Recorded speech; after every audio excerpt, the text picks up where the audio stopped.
Okay. Thank you very much, Professor Lev, to invite. Well, what I'm going to talk about is, up to now I have seen many people talking about symmetry. But sometimes break the symmetry is also something quite interesting. So the idea is to see the spectrum of quantum rings under tilted magnetic fields. So usually people take the ring and consider the magnetic field perpendicular to the ring. Now we're going to take the tight magnetic field, so we have another degree of freedom. So we don't have to change the parameter, but we change the angle, so consequently we change the, we break the symmetry and change the Aharonov-Bohm oscillations. So the idea is to consider this ring, and the magnetic field has an angle, and we used to consider gallium arsenide in this quantum ring, and we solve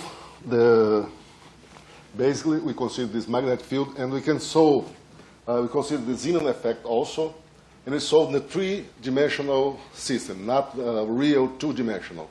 And the main reason is that if you consider just two-dimensional, eventually you can have in the Hamiltonian one term that depends on this term here, but you cannot neglect this. If you consider just the first order, you look for the Hamiltonian on the inside the plane, you keep this term that's yeah. You can still, oops.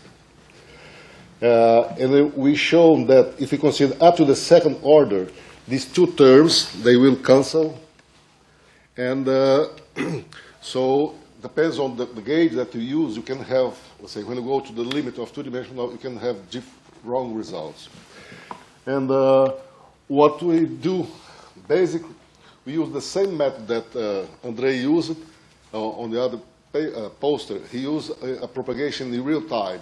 Now I use the propagation in imaginary time in order to get the energy levels. And the good thing about this method is that we can use any kind of geometry and any kind of potential. Even if you have roughness, you can propagate your wave function. And here you can separate the equations in the spin part and the space. And then we solve the equation, consider with spin and without spin. And we can see here the split if you have high magnetic field. Here you have two heights for the quantum rings against the magnetic field. And now we consider two different angles and see what's happened when we change the field. From these dot lines, you can see that we change the period of the Aharonov-Bohm oscillation.